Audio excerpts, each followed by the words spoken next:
अगले बार से योगा फीस में हम लोग कतई नहीं रहेंगे, क्योंकि ये लोग बहुत खटाता है। तो हम लोग तो है ही ऐसे।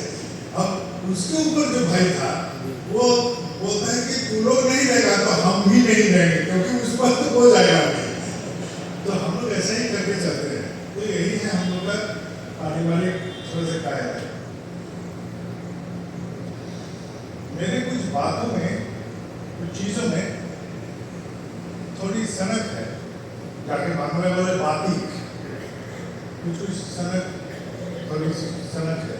कैसे जो कपड़ा पहनता हूँ, पहना हुआ जो भी है, जूते हो, कमीज हो, जो भी हो, तो वो हम क्या करते हैं, कभी भी खराब हो जाता है तो हम उसको फेंकते नहीं हैं, उसको क्या करते हैं, रिव्यू कराते हैं, कभी सिलाई कराते हैं, और जो हमारे घर के भीतर रहते हैं उस पर परेशानी पड़ जाता है। कोई दौड़ता है रिव्यू कराने, कोई इसको लगाने, धोने। तो मेरा ये कायदा है, व्यक्तिगत कायदा है। तो इसलिए हम ये कहानी बोले, ये कथा इसलिए बोले, हाल में एक आदमी आया, मतलब मैं फलना मंदिर में पूजक था, फलना मंदिर में, एक मंदिर में मैं पूजक था। मेरा बहुत दबाव आया मन में, मानसिक दबाव के कारण एक दिन हम दारू पी लिया, अब पकड़ा भी गया, हम लोग निकाल दिया गया। अभी आप उपाय बोलिए, और यदि कोई उपाय हो तो मैं उस मंदिर में जाके ठाकुर का सेवा करना चाहता हूँ। मैंने बोला तेरा जो ये ज्ञान है कि दबाव पड़ने पर दारू पीने से दबाव घट जाता है, ये तू वर्ल्ड हेल्थ ऑर्गेनाइजेशन में पहले जानकारी है, क्योंकि ऐसे बड़ा प्रेशर का दबाव दुनिया में जो निकला है और तेरे जो शोध के कारण निकला है, ये दुनिया का कितना का समस्या हल कर देगा कि मानसिक दबाव पड़ने से थोड़ा सा दारू पी लेने से सब शांति हो जाता है। तो ये तो बहुत बड़ा ज्ञान है। तब वो बहुत लज्जित होकर नहीं आओ, नहीं करूँगा। हम बोले जिस मंदिर में तू जाके ये काम किया था, कांड किया था, वहीं जाकर ये प्रायश्चित कर, क्योंकि तू ठाकुर भोग का दायित्व लिया था। अब देखा गया उस मंदिर में, अब मंदिर वाले को हम बोले कि देख, बच्चा कपड़े में जब पैखाना कर देता है तो माँ उसको डस्टबिन में नहीं फेंकती है, उसको धो के साफ करके फिर गोद पर उठा रहे हैं। तो इसको भी मेरे वहाँ व्रत करने दे, और व्रत करने के बाद वो यहाँ से दूसरा मंदिर में चला जाएगा वहाँ। अब वो मंदिर वाले का दिमाग में बत्ती जला, वो लोग क्या किया, हमसे फिर अर्ज लगाना शुरू किया कि वो यही मंदिर में रह जाए तो बेहतर है, वो यही मंदिर में रह जाए तो बेहतर है। तो तब उसको लगा कि हाँ, बच्चा पैखाना कर दिया था कपड़े में, इसको धोके साफ किया जा सकता है। ये तो गया उस पुरोहित का बात, ये तो पुरोहित का बात है कि वो कुछ गलत किया है। अब मेरा एक सवाल ये है कि जो लोग मंदिर परिचालन में थे या संयोग में थे, जो लोग कर्मी दादा, ऋतिक दादा, दादा जो भी उस मंदिर के साथ संयुक्त है या कमेटी है, समिति है, जो भी है, क्या आप लोग का ख्याल नहीं आता एक आदमी वहां ठाकुर जी का सेवा करता है, कैसे वो रहता है, खाना खाया है, उसका कब्ज हुआ है, सर में दर्द है, क्या है, कभी खबर नहीं लेते हैं। तो हम जो बेख्याल हुए हैं, इस पर कोई भी प्रायश्चित नहीं किया गया। उस मंदिर वाले जो लोग थे उसमें प्रायश्चित हम लोग नहीं किए। प्रायश्चित कौन क्या, पुरोहित, जिसको गलती हुआ माना, पकड़ा भी गया, माना भी, ये हमसे ऐसा गलती हुआ। तो ये बात है कि हम लोग जो भी है ठाकुर जी के साथ, हम लोग दूसरे के अवस्था को देखते हैं, खुद का विचार नहीं करते हैं। क्या मैं भी मंदिर के साथ संयुक्त हूँ, मैं भी, मेरे निगरानी में ये मंदिर है, चाहे कमेटी में रहूँ, समिति में न रहूँ, कुछ में न रहूँ, मैं ठाकुर जी का हूँ, क्योंकि ठाकुर बोल रहे हैं बौरों का कमेटी मौके देखे हो, कमेटी बाहर देखो, सब किसी को विचार तो रणनीतिक कमेटी में रहे या ना रहे, उस क्षेत्र का सबका देखभाल तो उसी को करना जरूरी है। जरूरी नहीं उस मंदिर के दायरे में रखे दूध का कितना हुआ है इलेक्ट्रिक का कितना हो, बैग लेके वो नहीं करना, बैग लेके वो कंधा लेके दिखा देगा, वो बैग से वो पेमेंट का पैसा नहीं निकालेगा। यही मैं चाहता था, यही मैं चाहता था। लेकिन छत्र छाया बन के रहेगा, सबके साथ प्रगति में देगा, उनका सहयोग करेगा, ठीक है, ये मेरा चाह। तो ये बात मैंने इसलिए बोला कि एक पहलू का दो भी हिस्सा होता है, एक हम लोग का है, एक उस पुरोहित का है। हम लोग ने उस पर ख्याल नहीं रखा, उसका मानसिक तनाव क्या था उस पर बेख्याल रहा, और उसका निरंतर मानसिक तनाव के कारण उसने क्या किया, एक दिन अपना आपा खो के बैठा और गलत कर दिया। गलती का सहयोग कौन किया, हम सब ने किया, क्योंकि हम लोग तो ख्याल नहीं किया, उसे बात नहीं की, वो से इतना प्रेम जताया नहीं जितना प्रेम जताने से वो अपना मन की बात हल्का करता हमसे। और हमारा समय भी नहीं है उस पुरोहित के लिए, वो पेड सर्वेंट है और हम ये है, कॉमेडी है, हम व्यक्ति है, हम समिति है, यही हम लोग होते हैं। हम अपना ख्याल नहीं करते और हम समझते हैं हम बहुत ख्याल रखते हैं, सबका ख्याल रखते हैं, सहारे का समस्या का हल करने का ये हम लोग हैं, ये हम लोग समझते हैं, ये एक दिशा हम बोल रहे हैं। ये इसलिए बोल रहे हैं कि हर आदमी का कोई समस्या होता है, कोई समस्या के कारण ऐसा हो जाता है, लेकिन पहले ही उसको ज्ञान मत दीजिए, उसको क्या शोधन किया जा सकता है उसको लेकर कम से कम एक तो मौका दीजिए, एक तो मौका दीजिए और ख्याल कीजिए। इस मौके के बावजूद, आपका इतना ख्याल रखने के बावजूद, इतना प्रेम देने के बावजूद भी वो फिर से ऐसा क्यों कर रहा है, उसके भीतर में क्या एक बात है जिसके कारण वो गंदे के प्रति आकर्षित होता है, वो क्यों इष्ट के प्रति आकर्षित नहीं होते, गंदे के प्रति आकर्षित। यहाँ बहुत सारे आदमी आते हैं, नशा करता है, उस क्षेत्र में नशा होता है, तो हम लोग नशा छुड़ाने मत जाए, नशा छुड़ाने जाएगा तो थक जाएगा, उसको और एक नशा संयुक्त करा दे, उसको बोल कि तू चल मेरे साथ चल के डीपी बंद करके फिर आगे दारू पी, पूछ कर वो अपना मर जाए। तू नशा मत छोड़, तो पहले दूसरा नशा को भी इसके साथ लगा, उसको पहले इस काल में हम संयोग कराते हैं, उसका मुंह से ठाकुर जी का बात बुलाते थे, उसका व्यवहारिक रूप से सामाजिक परिचय ठाकुर जी के साथ संयुक्त कराते थे, और ठाकुर जी के साथ उसका जैसा ही संपर्क में एक धब्बा लग गया, धब्बा लगने से क्या होगा, वो धब्बा लगने से वो सीधा अपने को ठाकुर का प्रतिनिधि महसूस करते रहेगा, और ठाकुर का प्रतिनिधि होकर मैं कैसे भी दारू पीऊंगा, यही समझ को दारू को छोड़ने का प्रयास करेगा। हमको बोलना जरूरी नहीं होगा, खाली उपाय कर देना है कि तुम ऐसे करके सामाजिक कार्यक्रम में हमसे संयोग रहो, और संयोग करने के लिए हमको प्रयास करना पड़ेगा। पहले क्या बोला, मेरा कपड़ा जब भर जाता है तो मेरे घर के जो सदस्य हैं, जो घर वाले हैं, तो उन पर बहुत बोझ पड़ जाता है, क्योंकि मेरा वो थोड़ी सी सनक के कारण, उसको बहुत सहयोग करना पड़ता है, कहाँ सिलाई करें, कहाँ कट गया है उसको रिव्यू करें, कहाँ दौड़े, कहाँ दौड़े, उनको करना पड़ता है। तो समाज जब भी ठाकुर जी का जब इच्छा होता है कि मेरे साथ कोई आदमी विषय नहीं, तो उसके लिए हम लोग को तैयार होना पड़ेगा, कर भी सकते, ये करना ही पड़ेगा, ये जरूरी है, ये जरूरी।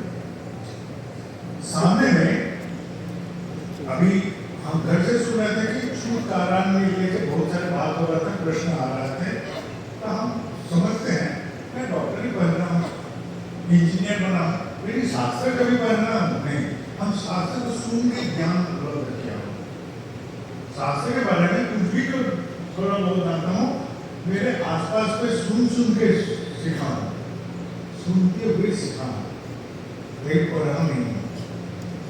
फिर भी कोई समस्या के कारण हमको बोलता है तो हम क्या बोलेंगे, तुम ऐसा करो, तुम वैसा करो, हालांकि हमको पूरा जानकारी नहीं है, जानकारी पूरा नहीं है, आधा अधूरा सा जानकारी है, लेकिन फिर भी मैं बोल देता हूँ। बेहतर है यहाँ एक टोल फ्री नंबर है, आपका जो भी समस्या है, मुझे जानकारी इतना नहीं है, मेरे पारिवारिक प्रथा ये है, आपका पारिवारिक प्रथा जो है आप पालन कर सकते हैं, आपका जो पूजक है पुरोहित है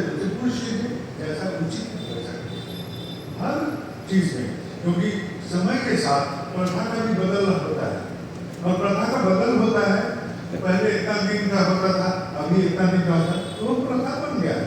तो प्रथा बन गया, देशाचार बन गया। देशाचार को स्वीकार करना ही समाज का कर्तव्य है। देशाचार बन जाता है। देशाचार को नकारात्मक करना, उसे संघात करना नहीं। देशाचार जो अपनाया गया है परिस्थिति के ऊपर ही बन चुका है, उस परिस्थिति को सुधार करना ही समाज का काम है। समाज ऐसे करके प्रगति में चलता है, लेकिन सोच प्रथा रद्द नहीं किया गया, उसको रखा गया। उसे कायदे को थोड़ा सा परिवर्तन यदि सामाजिक रूप से देश अवस्था में परिवर्तित कर दिया गया तो उसी को मान्यता कर देना चाहिए। इसलिए मुझे लगता है सबसे बेहतर है, मैं तो इतना अपना सिविल बोर्ड से इतना आता है, कम्युनिकेशन सेंटर में फोन करो, वहाँ से उनको पता चल जाएगा कितना दिन को उनको पालन करना है। ये सबसे सहज उपाय है, ठीक है? समझ गए बात को? अब सामने में हमारा सावन परिक्रमा है, तो यहाँ बहुत सारे माँ आए थी, बाहर भी बैठी हैं बहुत सारे, यहाँ कर्मी दादा लोग हैं, सब यहाँ उपस्थित हैं। तो कुछ माँ आई थी, बोले कि हम मातृ सम्मेलन करेंगे, कैसे करेंगे? तो मैं उनसे आग्रह किया, मेरा राय यदि मानेंगे तो मैं दूसरा कुछ बोली। हम बोले कि जिसके ऊपर बॉम्ब फेंकने से वो ठाकुर नहीं छोड़ेगा, वो पीछे चल जाएगा, पहले पीछे चल जाएगा। और जिसको बॉम्ब है बोलने से ठाकुर छोड़ के भागेगा, उसको पहले लिस्ट बनाएगा। उन लोग के घर में सत्संग का कार्यक्रम, मातृ सम्मेलन में टारगेट करेंगे। तो क्या होगा? जो असमर्थ मानसिकता से ठाकुर से संयुक्त है, जो समर्थमान है, वो ऑर्गेनाइज करके लोग से करवाइए, लोग को समर्थ बनाइए, तब समाज सशक्त होगा, तभी जाके समाज सशक्त होगा। समाज का सशक्तिकरण ऐसे होता है, ठीक है? तो समाज में जो ठाकुर जी के साथ इतना तीव्रता से संयुक्त है, उसको समर्थ यदि नहीं बनाएंगे तो हम चंद रह जाएंगे, क्योंकि मेरा उम्र बढ़ेगा, ये जो गुट है, जो समर्थ गुट है, इसका भी उम्र बढ़ेगा। एक दिन होगा कि असमर्थ समाज में हम समर्थ कुछ आदमी चंद टिके रहेंगे, समाज समर्थ नहीं बनेगा, समाज दुर्बल बनते रहेगा, कायर बनते रहेगा, यही है नतीजा। तो इसलिए यदि कोई समर्थवान है, वो सब कुछ समर्थ बनाएगा। यदि इस धरती में गौतम बुद्ध आए हैं, तो गौतम बुद्ध का कारण है बौद्धिक विकास, उनके सहयोग में डाल देगा।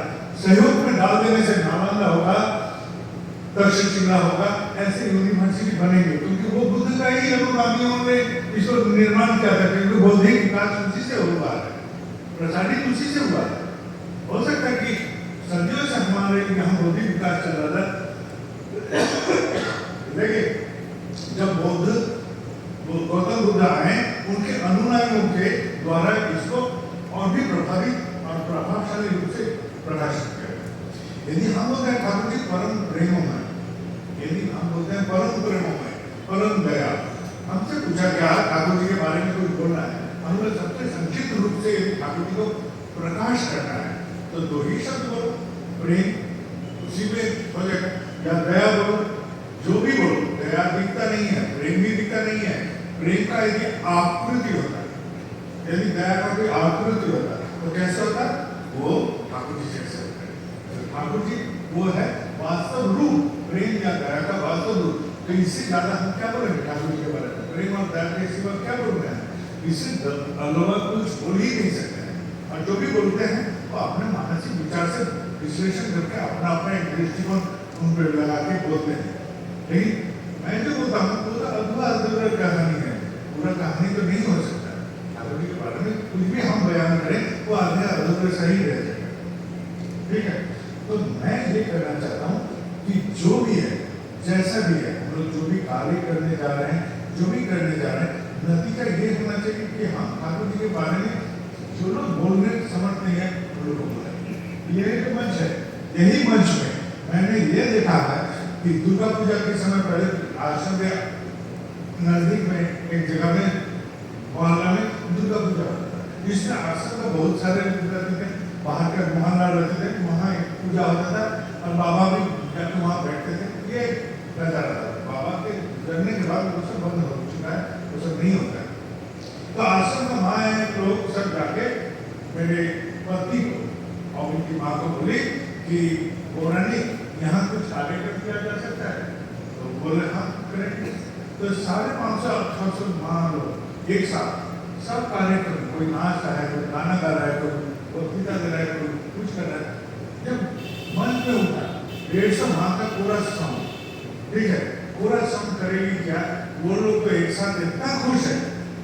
किसी किसी को तो हम देखते हैं कि टेढ़े बेड़े होकर रहते हैं, उस दिन तो देखें तो पूरा सर धस का है, कोई कोई तो लिपस्टिक भी लगा ली है। तो कारी बोलना चाहते हैं, जब मंच पर उठी मन से कैसे दर्शन दिखता है, वो लोग को एक बार लग गया तो वो लोग को आनंद मिल गया। एक बार खाली समझ बना दीजिए, ये तुमसे संभव है, ये तुमसे संभव है। भारतीय लोग जब से समझेगा तभी वो लोग कर लेगा। हम लोग के भीतर में एक ही कमी है, वो है आत्मविश्वास। एक बार लग जाए कि तुमसे संभव है तो बाकी पार हो जाएगा, क्योंकि हम लोग सब समर्थ हैं। तुम्हें दया नहीं है, तुम एक बार दया कर लो तो समझ में आ जाएगा तुम दया में समर्थ हो। तुम्हें प्रेम नहीं है, तुम एक बार प्रेम कर लो किसी से, समझ में आ जाएगा कि तुम भी प्रेम कर सकते हो। तो परम प्रेममय का रूप तुम्हें भी निहारे, यही तो है उपाय, यही तो है साधना। हर रोज हम किससे मुकाबला करेंगे? अपने आप से। क्या मुकाबला करना है? अपने आप से यही मुकाबला करना है कि जो मेरा काल का मैं था उससे बेहतर मैं आज बनने की कोशिश करूँ, एक दूर तक भी बढ़ने की कोशिश करूँ। मैं जितना तक कल तक क्या था, आज से एक दिन बढ़ना। हमारा एक बात सुन के मस्तिष्क उत्तेजित हो गया, क्या पहले जगह ठाकुर जी हमने से ऐसा होता नहीं, तो मैं क्या करूँगा, उसको अवहेला करूँगा, संकल्पित रूप से उसको अवहेला करता हुआ नहीं करूँगा। मेरा वो अहंकार कभी हमसे पराजित नहीं होगा, मेरा अहंकार सबसे हम पर हावी हो जाएगा। तो इसलिए मेरे भीतर का मैं अहंकार, इसको यदि पराजित करना, सबसे पहले संकल्पित रूप से उसको अवहेला करना पड़ेगा, ठीक है। उसको नकारात्मक करना है संकल्पित रूप से, नहीं तो कभी नहीं होगा, क्योंकि बार बार तो ठाकुर जी पराजित होगा। हम लोग का एक सत्यानुसरण वाणी है कि उसमें ठाकुर जी बोल रहे हैं क्या अभ्यस्त संस्कार जो है हम लोग का, तो अभ्यस्त संस्कार के साथ उनका जो विरोध लगता है, ठीक है, विरोध लगता है, ये बात है अभ्यस्त संस्कार। ये अभ्यस्त संस्कार लेके हम सोचे कि अभ्यस्त संस्कार सब से उत्साह मंडित हो, उत्साह मंडित होना चाहिए, निंदा कुचित हो, निंदा कुचित कारण कलंकित हो, कलंकित माने आधारग्रस्त, कलंक पापा माने आधार ढाका, इन आधार ढाकें केन, कलंक को ढाकें केन, आधारग्रस्त होंगे।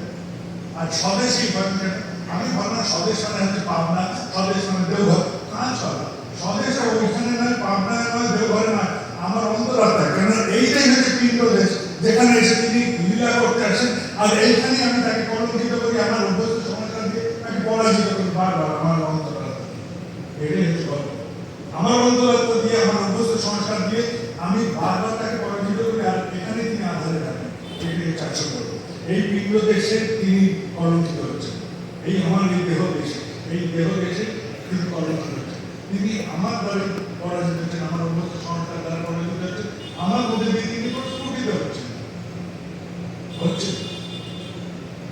এই জায়গায় একটা সমস্যা আছে। আমি ছোটবেলা থেকে ভাবতাম হিন্দিতে একটা কথা আছে, তার ভালা তো হোক না, আমি ওর জন্য এত ভালো ভালো কাজ করি, কিন্তু ও আমি ভুল করছি, ও আমার জন্য এত ভালো ভালো কাজ করে, আমি ওর জন্য এত করি, ও তাও বোঝে না, আমার সাথে খারাপ করে চলছে। এই কথাটা আমি শুনতাম, পরে বুঝলাম যে আসলে কথাটা ভেজাল কথা, আমি তার জন্য ভালো করি না বা ভালোটা তার কাছে অবধি পৌঁছায় না। কালকে একটি ঘটনা ঘটে, গতকাল এখানে একজন ঋত্বিক দাদা এসেছেন পাঞ্জা রিনিউয়াল করতে, তিনি এসে তার ছেলেকে দিয়ে পাঞ্জা পাঠিয়েছেন রিনিউয়াল করতে, যথারীতি এখানে কার্যক্রমে ধরা রয়েছে। তার প্রথম কাজ হলো যে আমার আশেপাশে কাউকে একটা ধরে আমার কান অবধি পৌঁছানো যে অসুস্থ ছিলেন তিনি পাঠিয়ে দিয়েছেন, আমার ভালো হয়েছে। এরপরে ছেলে এসে আমার কাছে দরবার করছে, ঠিক আছে দরকার করছে এইটা একটা কথা দরকার করছে। আমি বললাম যে দেখ তুই আমাকে গান নির্দেশ দিবি আমি তাই করবো। ছেলেটাকে বলছে তুই গান নির্দেশ দিবি আমাকে তাই আমি বলবো। ঠাকুর বলছেন ভুল করে যে খাইনি দেবো পাইনি কোনো লাভ না। এবার ঠাকুর এটা বলছে আর তুই বলছিস ছেড়ে দেবো। এবার তুই আমাকে নির্দেশ কর তুই যা বলবি আমি ছেড়ে দেবো। এইবার ও থেমে গেছে কারণ ঠাকুরের সাথে ঠাকুরের কথা শুনলো তার নির্দেশ শুনলো সেটাই তো আমি জিজ্ঞেস করলাম যে ছেড়ে দেবে তুই বল। কারণ রেগুলার আসে দেওঘরের সাথে অতপ্রত আমার কাছে আসে সব আসে অত্যন্ত পরিচিত কিন্তু আমার গল্পটা সেখানে গল্পটা হচ্ছে এইবার আমার কাছে প্রশ্ন আসে যদি এটা এই রাজ্যে তুমি প্রেমের কথাটা বুঝে তুমি শান্ত আনন্দিত হও তাহলে তোমার শাসনটাকে বুঝতে আমি কেন আতঙ্কিত হচ্ছে। তাহলে আমার গল্পটা এখানে গিয়ে খাঁকিতে পড়ছে আমি বুঝতে পারি আমার কোথায় খাঁকি হলো। আমি ভাবছি যে তুই যদি আমার প্রেমটাকে বুঝিস প্রেম বুঝে তো আসিস আমার কাছে তাহলে আমার শাসনটাকে তুই সহ্য করার জন্য প্রস্তুত তুই নমস্কার। এইবার আমার খাঁকিটা কি আমার প্রেম এত তীব্র নয় যে তার মস্তিষ্ককে নিরসন করে দেবে যে তুমি যা দেবে সাজা তাই আমি নেবো মাথায় আমার কিছু বলার নেই আমার এটা ভুল হয়েছে এইটুকু আমার সাজা এটা সে বলতে পারছে সে হাত পা করে যাচ্ছে।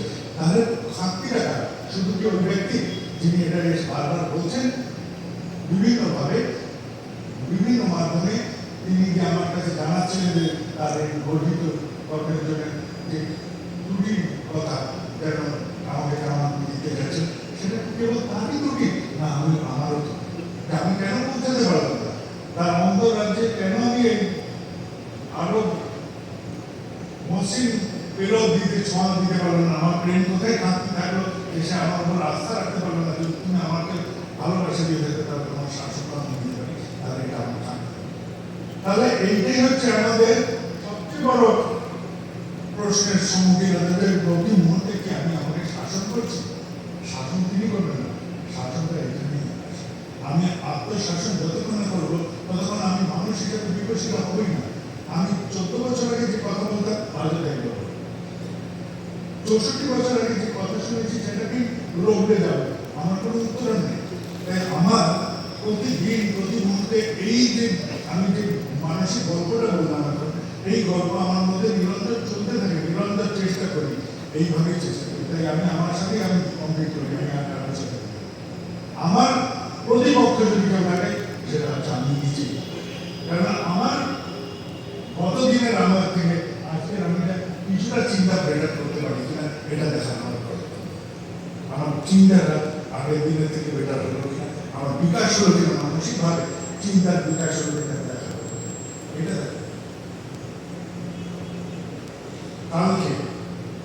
কালকে এক ঋতিক দাদার সাথে আমার দেখা হয়েছে তিনি চেন্নাই লম্বা হয়ে গেছে না কথা না মানে থামালে এখানে থেমে দেওয়া যায়। আচ্ছা কালকে ওই তামিলনাড়ুর একজন IAS অফিসার তিনি আমার খুব পরিচিত আমার বাবারও খুব সেবা ধর্ম আমাদের পরিবারের সবার সাথে তার পরিচয় আছে আমাদের সবসময় মহলে তিনি অত্যন্ত পরিচিত তিনি এসছেন বসে আছেন আমি কথা বলছিলাম আমি লোকজনের সাথে কথা বলছি তারপরে একদিন জিজ্ঞেস করলাম যে আপনার রিটায়ারমেন্ট রিটায়ারমেন্ট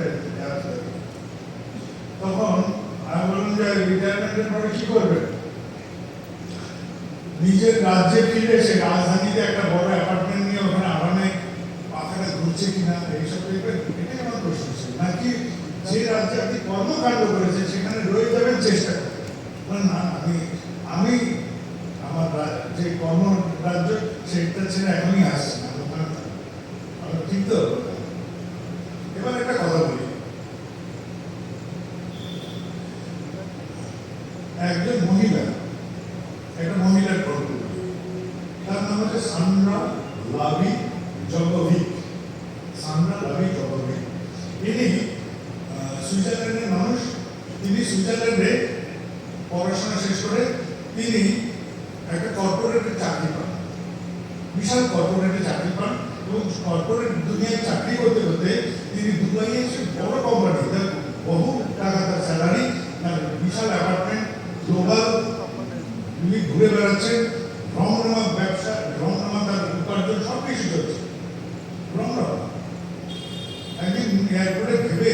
বসে ভাবছে যে আমার জীবনে এত সব প্রাপ্তি কেন, আমার জীবনে এত প্রাপ্তি কিসের, এই প্রাপ্তিটা কিসের জন্য, আমার কাছে এতগুলো সুবিধা জীবনে পেলাম কেন, এই যে প্রশ্ন তারকে জীবনের একটা মহৎ উদ্দেশ্যের সম্মুখীন দাঁড় করালো। সে চলে এলো কোথায়, ভারতবর্ষে চলে এলো। তার স্বাভাবিক জীবন যেটা ছিল, আরামের জীবন, সবটাকে লাথি মারল। কোথায় পৌঁছালো, ভারতবর্ষে পশ্চিমবঙ্গ বলে একটা রাজ্য আছে, সেই রাজ্যে সাগরদ্বীপ বলে একটা জায়গা আছে, সেখানে একটা প্রত্যন্ত গ্রামে গিয়ে পৌঁছেছিল। সেই গ্রামে সব মহিলাদের, সব বাচ্চাদের নিয়ে সে শিক্ষার কার্যক্রম শুরু করল। লক্ষ লক্ষ কোটি কোটি টাকার মালকিন সব একবারে ছিলেন, একদম খালি ব্যাগ আর ব্যাগ নিয়ে চলে এসে 15টা বছর কাটিয়ে দিয়ে ভারতের সেই প্রত্যন্ত গ্রামে রয়ে গেছে। এই মহিলা যার এই কৃষ্টির সাথে, ভারতীয় কৃষ্টির সাথে সংঘাত হওয়ার মতন প্রতি পদক্ষেপে উপকরণ ছিল। কারণ সে যে কৃষ্টিতে বড় হয়েছে, সেই কৃষ্টি ভারতের নয়, কিন্তু সে যেটা চাইছিল যে সাধারণ জীবন যাপন, এই সাধারণ জীবন যাপনের তল্লাশে সে যে ভারতে এসে সে এখানে কাটিয়ে গেল। কিসের জন্য, যে মানবতার সহযোগিতার জন্য। এই যে আমরা মানব সৃষ্টি হচ্ছে, এই মানবতাকে কিছুটা আলোকিত করার জন্য। তাহলে সেই মহিলা তার জায়গা ছেড়ে এখানে এসে 15টা বছর কাটিয়ে গেল। এইবার আরেকজন ভদ্রলোক আছে, ক্যারন রনলস্কি। তিনি আইরিশম্যান, তিনি এসেছিলেন ভারতে বেড়াতে বেড়াতে বেড়াতে যোধপুর শহরে গেছেন। যোধপুর শহরে বেড়াতে গিয়ে দেখছেন ওখানে ওই ধাপ স্টে করে, হিন্দিতে বলে বাউলি, হিন্দিতে বলে ভাও, এগুলো সেই একটা যোধপুরের ওইটা খুব বিখ্যাত, ওই ধাপকুম বা স্টেপ ওয়েলগুলো খুব বিখ্যাত। তো উনি এসে বেড়াতে এসে 10 বছর কাটিয়ে গেলেন, খালি ওটাকে সংস্কার করতে, ওই জায়গাগুলো সংস্কার করতে ভারতবর্ষের বুকে। ওই একটা এত সুন্দর কার্যক্রম অতীতে, সেটাকে সংস্কার করার জন্য রয়ে গেল। তার ঘর, পরিবার, সুখ সুবিধা সব ছিল। এটা একটা গল্প বলছে, দুটো গল্প বলবে। আরেকটা গল্প, সেটা হচ্ছে ইন্দর সিং সিধু বলে একজন আছেন, তিনি ডিআইজি কোথায়, তিনি থাকেন পাঞ্জাবে, পাঞ্জাব পুলিশের ডিআইজি ছিলেন, রিটায়ার হয়ে গেছেন, 88 বছর বয়স। রোজ সকালে ঠেলা গাড়ি ঝাড়ু নিয়ে বেরিয়েছেন চণ্ডীগড় শহরের ওনার নির্দিষ্ট মহল্লা যত আছে সব ঝাড়ু দিয়ে পরিষ্কার করেন, উঠিয়ে নিয়ে যান নিজে হাতে। ওনাকে দেখে দেখে এখন সমাজে অনেক লোক উঠে পড়ে লেগেছে এইসব কাজ করার জন্য। এই তিনটে গল্প বললাম। এইবার বলল ওই যে আইএস অফিসার, আমাদের ঠাকুরের কর্মী, তাকে আমি কি বললাম যে আপনি আপনার স্বরাজ্যের, যেখানে আপনার নিজস্ব রাজ্য, সেইখানে নিজস্ব ভাষাভাষী, নিজস্ব পরিবার বর্গের সুবিধাটাকে ত্যাগ করে ওখানে থাকেন, ওখানে থেকে ঠাকুরের কাজ করেন। এখানে বসে আছে এখানে সামনে ডাক্তারবাবু, এনাকেও আমি বলেছিলাম যে আপনি ওখানে ফিরবেন না, ওখানে থাকেন, ঠাকুরের কাজ যেতে সহযোগিতা দেখে গেছে।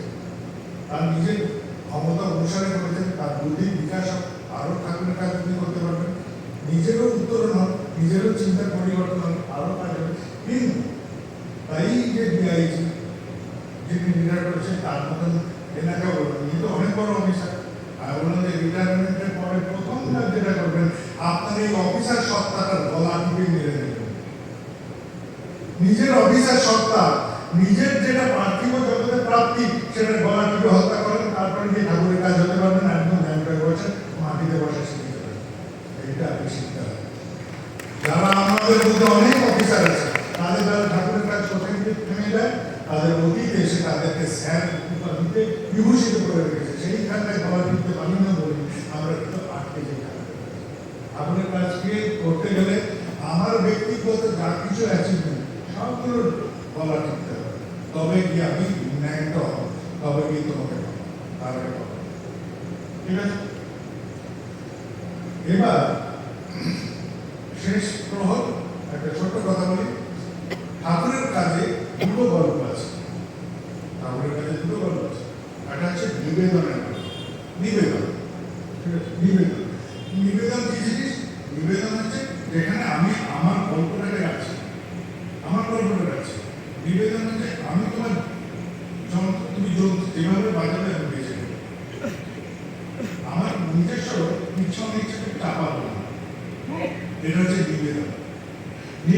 হতে পারে, সে পূজার নৈবেদ্য হতে পারে, নিবেদনই পরিণত হতে পারে পূজার নৈবেদ্যে।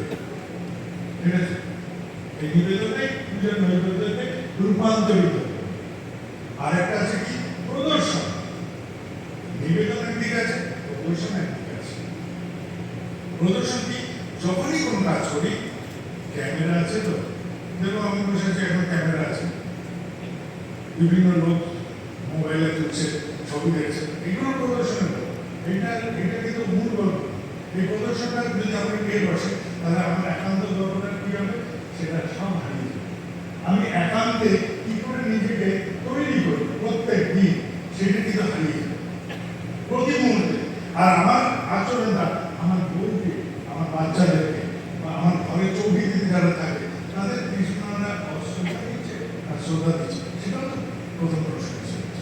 আর নিবেদন আর প্রদর্শন, প্রদর্শনে আমি গল্প এসেছি, ওই যে একটা গল্প বললাম, আমি সবার জন্য ভালো করছি, কিন্তু ও বুঝতে পারছে ও আমার ক্ষতি করছে, ও আমার এই করছে। এই যে গল্পটা আমি অবতারণা করলাম, আবার সেই গল্প ঠিক আছে। প্রদর্শন কি চায়, যে সবসময় আমি যা তোমার জন্য করছি, তার বিনিময়ে তুমি আমাকে কিছু একটা দাও, যা করছি তার বিনিময়ে তুমি আমাকে কিছু একটা দাও। এই প্রদর্শনের গল্প এখানে।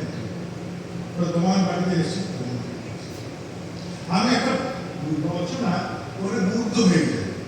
আমি একটা রচনা, সেই রচনা আর কারণে এখানে আমার বাবা লেখা, আমার বাবা, আমার পিতৃদেব কর্মনাথ পিতৃদেবের একটা রচনা, কাকে নিয়ে লিখছে, তার পিতৃদেব শ্রী বরদাসেন, যে তিনি অন্তিম শেষে, রচনা শেষে বলছেন যে আমি আমার পিতার প্রতি আমি কৃতজ্ঞ, তিনি আমাকে পরম বিদায় দিয়েছেন,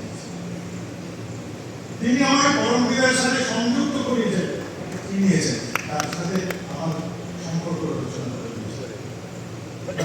পিতার প্রতি তার এত, রচনাটা বলেই দেখবেন যে সাথে সাথে নিজেরই গল্প বলছেন, তিনি বলছেন বরদাস সম্বন্ধে, গল্পটা বরদাস সম্বন্ধে লিখছেন, গল্পটা নিজের নিজের বিকাশ, নিজের উত্তরণ, তার বাবা ছত্রিশ এরকম ভাবে এটা অনুমত রচনা।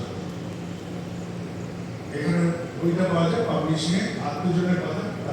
ওই রচনা করলে মনে হয় যে কি আর লিখবো, এনার মতো লিখতে পারবো না, এরকম ব্যর্থ মনে হয়।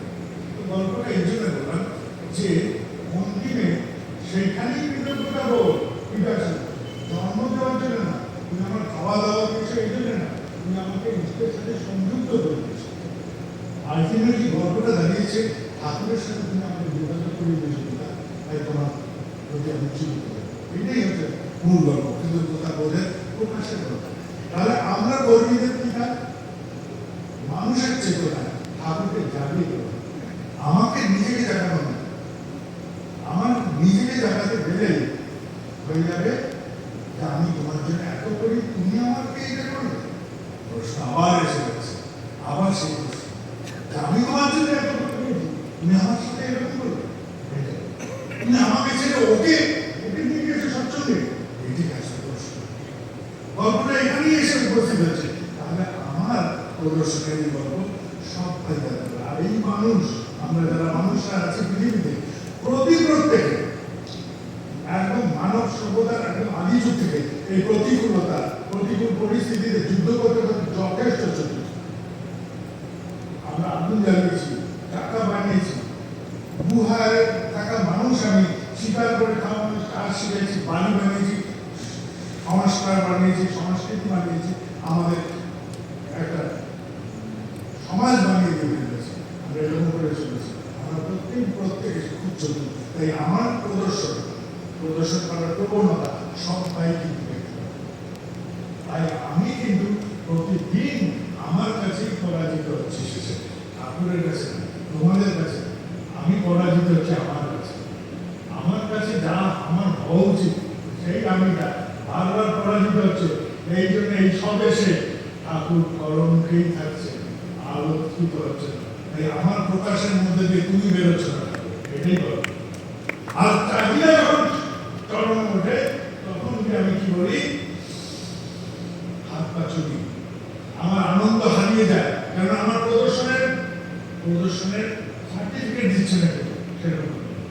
মন্দিরের সাথে আমি ঠাকুরের সাথে পরেই আমার ছবি থাকার কথা, সেখানে তুমি আমাকে সরিয়ে দিচ্ছ, বলেছো না? এখানে তো দুটোই দেবতা, একটা হচ্ছে সিংহাসনের আর একটা হচ্ছে একদম। তুমি আমাকে সরিয়ে দিচ্ছ, ব্যাস হয়ে গেছে, মনের আনন্দ শেষ। মনের আনন্দ শেষ হলে কি হবে? সবার আগে মনটা এলোমেলো হবে, বিশৃঙ্খল হবে, তারপরে আসবে যুক্তিহীন চিন্তা, আর তারপরে যুক্তিহীন চিন্তার সাথে সাথে আসবে বিভ্রান্তিকর আচরণ, উত্তেজনা। আমার জীবনে চিৎকার করে উঠবে কেন? কারণ তুমি আনন্দ হারা হয়েছো, তুমি সিংহাসনের থেকে কোথাও বঞ্চিত হয়েছো মনে করছো, তাই তুমি চিৎকার করছো। কারণ তুমি প্রদর্শনী, তুমি নিবেদনী নয়, তুমি নিবেদনী সত্তা হয়ে ওঠো। এইটাই আমাদের প্রার্থনা, এটা আত্মসমীক্ষা, আত্মবিশ্বাস। সবাই ভালো থাকবেন। আর এই যে কাজ হলো এবার অতুলনীয় কাজ, প্রতিটা পদক্ষেপে অতুলনীয় কাজ। সামনে শ্রাবণ মাস, চুটিয়ে মায়েরা শ্রাবণ পরিক্রমা করুন, যখনই দীক্ষার কথা হবে কর্মীরা তাকে বলুন, জাগরটা 5 দিন সমর্থন জাগিয়ে তোলেন, অধ্যক্ষটা পুরো পরিবেশটাকে জাগিয়ে তোলেন, যথেষ্ট কিছু করতে পারে। ভাদ্র পরিক্রমা আমাকে ডাকবে, তোমাকে ডাকবে না, তোমরা কাজ করে যাও, সচেতন করো, সমস্ত কিছু করো। আমরা যখনই যেখানে দীক্ষার প্রয়োজন হবে ছাপি করতে, আমরা কর্মীগুলো আছি তোমাদের সাথে, আমরা সমস্ত কর্মীরা তোমাদের সমস্ত কার্যক্রমে আছি। এই সময় তুমি চিন্তা করো, তুমি আনন্দ করো, নিজেদের নিয়ে তোমরা আনন্দ করো, এটাই করবো, ঠিক আছে? আর অগণিত প্রাণ আগুন নিয়ে উদ্দীপ্ত হয়ে, এই যে শ্রাবণ ভাদ্র যাবে, তারপরে সবাই বসুন মিটিংয়ে, সবাই বসুন, ওখানে দাদারা মায়েরা সমস্ত। আপনাদের ওখানে গত বছর বিশাল বিশাল অনেক উৎসব হচ্ছে, আবার বসুন, এবার কোথায় কোথায় হবে, এখনই মিটিং করে তারপরে দেব করে রাখবেন। পুজো উৎসবে যারা আসবে আগে মিটিং ছেড়ে আসবে, এখানে এসে মিটিং করবে, আগে মিটিং ছেড়ে সব কাজ আগে আগে হচ্ছে, কোথায় কি হবে মাঠঘাট দেখে রাখবেন, সব কিছু করবেন, করে রাখবেন, আগে থেকে কাজ রেডি যাবে, ঠিক আছে? আমরা যা হওয়ার কথা তাতে এক ধাপ আগে, যা হওয়া উচিত তাতে এক ধাপ আগে ভাবতে পারি, তাহলে জীবনটা আমাদের সুবিধাজনক হবে। এখানে করোনার কাল এসছে, আপনাদের একটা ঘটনা হলো করোনা কালে যখন এখানে করোনার বিপদ বেড়েছে, ডিসেম্বরে শুনলাম আমি একটা নিকট নিউজ যে এটা একটা বিপদের কারণ। ভারতে করোনা এলো কবে? 27শে জানুয়ারি। 27শে জানুয়ারি থেকে মার্চের 18 তারিখ, 18 মার্চ মনে হচ্ছে, আমার যতদূর খেয়াল করছে, এখন এত হট করে ডেটটা মনে হচ্ছে না, 18-19 তারিখ অব্দি ওপেন ছিল সব। আমি এর মধ্যে আনন্দবাজারের জন্য যা যা স্টক করা যায়, ডিজেল হোক, খাদ্য রসদ হোক, যা যা আছে সব স্টক করা যায়। আমি বসে থাকি, আমি পড়েছি, আমার বিপদ আসছে দুয়ারে, আমার চিন্তা করেন তো কিন্তু এখানে আছেন বিকুনিদা, তাকে জিজ্ঞেস করে রোজ টাকা দিচ্ছে, আজকে কত চাল ডালে আছে, কেউ জানি না চাল ডাল ঢুকছে, কেউ জানি না কিছু রসদ ঢুকছে, ঢুকিয়ে দিচ্ছে। এইবার যখন করোনা এলো, বাজার টাজার সব বন্ধ, সব জায়গায় হালকা হয়ে বলতে পারে, এটা আনন্দবাজার কখনো চলেছে। তাহলে যা আমাদের চলেছে তাকে আগামী ভাবতে যদি না পারি, আমি তোমার সেবক। আমার জীবনের বাস্তব জীবনে একটা ঘটনা ঘটে। আমি যে ভবনটা থাকি সেটার নাম হসপিস, পরপর দুটো ভবন আছে হসপিস, একটার নাম পণ্ডিত বিনোদানন্দ হসপিস, একটার নাম বলদেব সহায় হসপিস। ওইখানেও আমার বাড়ির লোকরা থাকে, এটাতেও থাকে, আমার পরিবারের লোকরা এই দুটো ভবনে ছড়িয়ে থাকে। এই ভবনে ঢুকতে গেলে প্রথমে ঢুকি বাঁ দিকে আমার মেজো কাকা, আর ডান দিকে আমার বাবার নিচের ঘরটায় থাকতেন। তো বাঁ দিকের ঘরটায় আমি গেছি, আমার দিদির সাথে আমার খুব সক্ষতা ছিল যে কিছু একটা, তার সাথে সবসময় খুনসুটি আর লেগে থাকতো আমার। আমি গেছি, মেজো কাকা আমাকে দেখে বলছেন যে বাবা আমার জন্য একটা পান নিয়ে আসবে, পান খাওয়ার চল আছে আমাদের। বিনায়কের একটা প্রবাদ আছে, গান আর পান, আমার বাবাকে নিয়ে। মানে বাবা গাড়ি ভালোবাসতেন, ঠিক আছে, গাড়ি ভালোবাসতেন, গান লেখা বাবার গেছি, আর পান খেতে। যিনি গান পান নিয়ে সমৃদ্ধ হয়ে গেছে তিনি আমার দাদা। এরকম একটা গল্প বলেছি, মানে এটা তার স্বাভাবিক ঝোঁকগুলোর যেগুলো আছে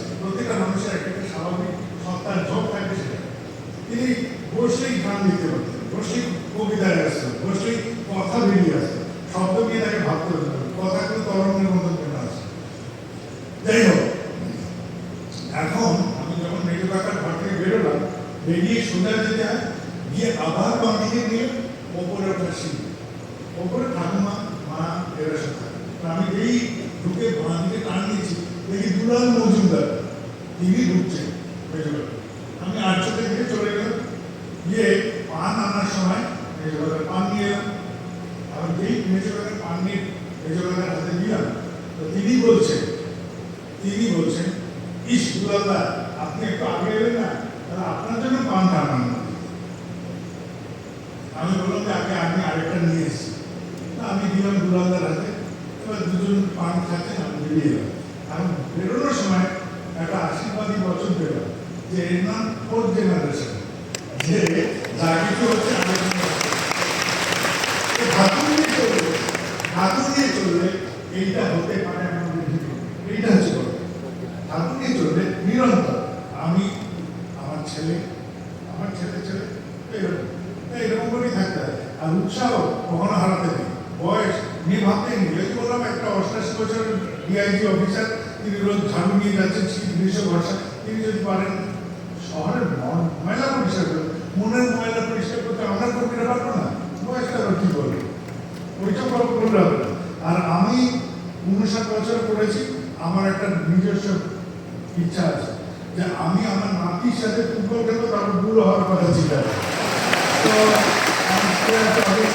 আজকে আপনাদের সহযোগিতায় কোনো মেয়ের সন্ধান পেয়ে যাবো, ওরও বিয়ে দিয়ে দেবো, তারপরে হতেই পারে আপনারা সহযোগিতা করে পারবেন। তা আমি আমার ছেলেদের পেছনে লাগি যে একটা তামিলনাড়ু থেকে আনবো, একটা কর্ণাটকের থেকে আনবো, আর একটা কেরল থেকে আনবো। তো তিনজনে তিন ভাষায় কথা বলবে বউরা, আর তাদের শাশুড়ি কিছু বুঝতে পারবে না, তাদের বড় বুঝতে পারবে না, আর আমি জীবনটাকে উপভোগ করে রাখতে হয়, জীবনটা আনন্দ করে রাখতে হয়, সব কথাতে এরকম। আর আমার ছেলেদের যখন তাদের মা যদি বকে, আমি সবসময় আমার স্ত্রীকে বলি তুই ঠিক বলেছো, ওদের আরো কথা দরকার। আমি ছেলেদের সবসময় পেছনে রাখি এইসব ব্যাপারে। জয় গুরু। বাড়ি ঘর নিয়ে আনন্দে থাকেন, এটাই জীবন।